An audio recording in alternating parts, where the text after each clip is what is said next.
Yes, people, and welcome back to another video on the Bridge YouTube channel where we bring you all things Chelsea. I'm your host with the most, the Bridge 258, here to give you the latest Chelsea transfer news. Here we go. So, let's start with the main Chelsea news, which is in regards to the Moises Caicedo situation.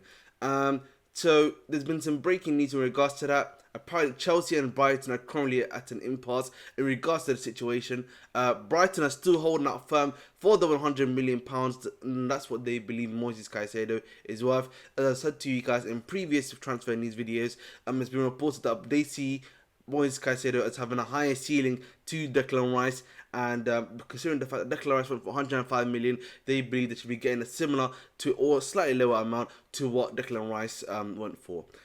There's also been another reason for the impasse is that Brighton are consistently asking about Levi Colwill being added as part of the deal, even though Chelsea have made it extremely clear that they will not sell Levi Colwill to the football club, and that has brought great annoyance to Chelsea's football club as well. And as such, I think it just comes down to Chelsea are either going to have to basically stump up the 100 million in some way, shape, or form in regards to some level of package of 85 plus 15 or 90 plus 10. Otherwise, you're not getting Moises Caicedo. And obviously, the club themselves are reluctant to pay £100 million for him. So, you're in quite a dilemma. I think the question that you have to ask yourself first things first, if you're Chelsea's football club, is Caicedo worth £100 million? If the answer is yes, then you have to, in some way, shape, or form, make sure to pay that £100 million. You're gonna have to just do it. Simple as that. There's no other way to put it out there. You're literally facing competition around you that have got better midfields. You need to rebuild your midfield. If you need Caicedo, £100 million, that's what you gotta have to do. The second option is, if you say no, is then down to the scouting department of Chelsea Football Club to be able to find new alternatives to do so. Obviously, there's guys like Lavia in the market who's going to be half the price. Yes, he's 2 years younger, a bit more raw and talent. Do you go for him as maybe the guy that you go for now to rebuild the midfield around, of having maybe a Lavia and an Enzo, and then you bring in another midfielder as well to be like a competitor to Lavia, to help out the situation, to strengthen your midfield? That is an option. If you don't want Lavia and you want to look for more other options, you have a scouting department that's meant to be there to be able to find you and look for other key options to do so. So at the end of the day, when it comes to Chelsea Football Club, guys, we need to make a decision. We are almost 3 weeks. We're less than 3 weeks away from the new season starting, and we do not have a single midfielder brought, and we're still looking actively to buy other positions. As I said before, in regards to Ulisse, in regards to Kudus and Turkey, who we're looking for and trying to buy. We still have the goalkeeper situation that we have to deal with, possibly a defender situation now that we also have to deal with, considering the fact that Fofana's gone. So guys, this is decision time, guys. It's TikTok time. It's time, to either front up the money or just move on. Really, that's what it just comes down to, in my opinion. I don't know if you guys have a disagreement of that in regards to what I've said there, but for me, it just comes down to Chelsea, move on. If you're not gonna move on, then just pay up the money. Really is that simple when it comes to the Moises Caicedo situation, because honestly, we can get sick and tired. You've been speaking to you guys for well over a month and like 2 weeks now, to be exact, and the situation has not gone any clearer at all. You guys know what they want. Just either pay it, and if you can't pay it, just move on. Simple as that. I don't know. I can't believe people are saying themselves that many times, but reality of the situation is that, guys. The reality of the situation is that simple, really. But listen, let's move on from the Moises Caicedo situation, because I'm tired. Unless something crazy comes out, then really there's nothing else to talk about there. Let's move on now to Callum Hudson-Odoi. As you guys know, the club are trying to move him on quite quickly, as much as possible. He's one of the last few remaining, including Lukaku. Basically, just him and Lukaku and Ziyech, who are trying to be moved on as soon as possible because they're surplus to requirements. So the news in regards to Cho is that Fulham have bid 4 million initially, and that Chelsea want £8 million, and that Chelsea preferably would like to sell him abroad rather than sell him, to Nottingham Forest or to Fulham. I think just to reduce the competition, to stop any competitors or competition, from increasing, in strength wise in terms of Cho, which I don't really see the point of, to be honest, because Cho, honestly, even though like yeah he's been a good player for the club and everything, I don't think he's at that level anymore that he used to be at. So for me, I'm not really that concerned if he goes to a Forest or if he goes to a Fulham, honestly. But clearly, if you can get 8 million for Cho, it's still profit for us because at the end of the day, Cho's a common boy. He's come on that someone that's come from our youth academy. So getting 8 million for him is just gravy for us. Gravy for us. I think at the end of the day, when it comes to Cho, he'll be sold. I don't know if he'll be to Lazio, but he'll probably be to either Lazio or Fulham.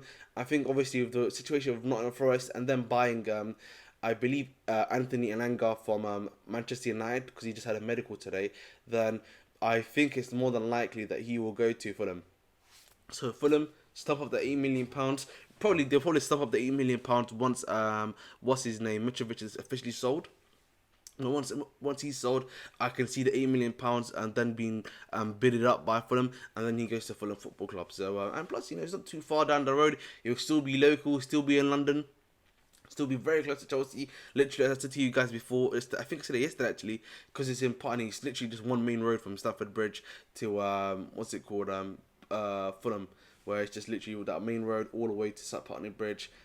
Turn left, turn right, a little bit forward, bang, get out Craven Cottage. So it's not that much of a difference. So that's really the Cho news out of the way. Another guy that's possibly going to be leaving now is Conor Gallagher. So with the rate, there's some great news on him. So apparently the club have informed him that he can be that he's surplus to requirements, but they don't mind him still being a part of the Poch product. If the right offer comes in though, then he will be sold.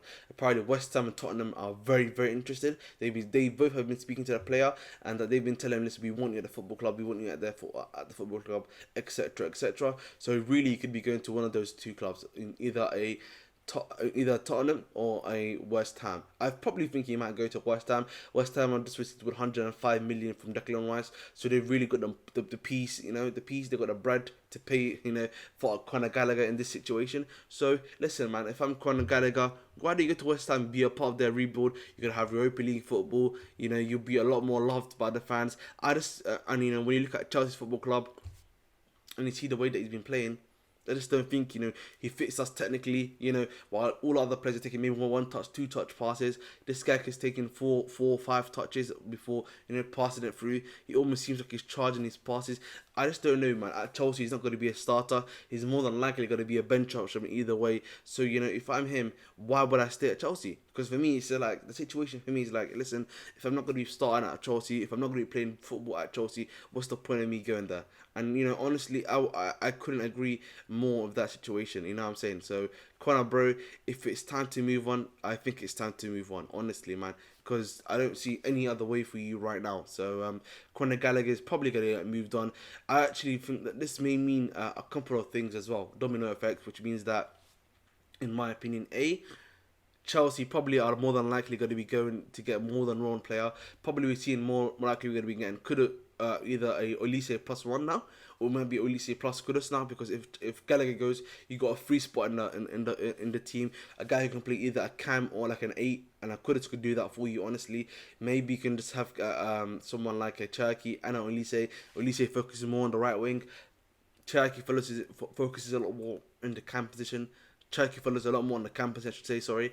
And then, you have 2 of those guys that, can bring in because of the fact that Gallagher's basically left the football club. And that just opens up a squad spot for you as well. So I think that's pretty much in regards to, the situation here at Chelsea Football Club. In regards to anything else that's been spoken about, nothing much really. Nicholas Jackson had like an interview today speaking about how he wants to do really well at Chelsea, how he loves Pochettino and his teammates, and how, there's been a really good environment in the football club, where they're training a lot more, and then, after training, they're bonding with each other, playing cards and that stuff. And that's a great thing to see. It's good that we're building that environment where, they understand when they're on the training field, when they're on the pitch, they have to be working hard. They've got to put 100% in, and they haven't acted professionally. And then off the field, when there's nothing, once everything's been done, once everything's been completed, they're able to have a chat with their teammates, respect them, and have a good time with them. And I believe that is what matters anyway. So I want to give a big shout outs to them. in particular, I want to give a big shout out to Nicholas Jackson in particular. You know, I'm liking his attitude. I'm liking what I'm seeing from him so far. So Nicholas Jackson, if you're watching, bro, big ups to you, man. Big ups to you. I'm really a big fan of what the stuff you're doing, and you know, make sure to continue to do so. And that is the video, guys. Please make sure to like and subscribe. Please like and subscribe. I'm almost at 300 subscribers anyway, so it would be a big pleasure for you guys to do so, and it would be a big honor for me.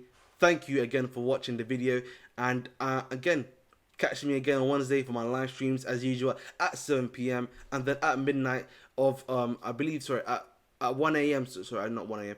I think 00.45, which is 12:15 in the morning on Wednesday going into Thursday. We will have the live stream for Chelsea versus Newcastle, and that is the video.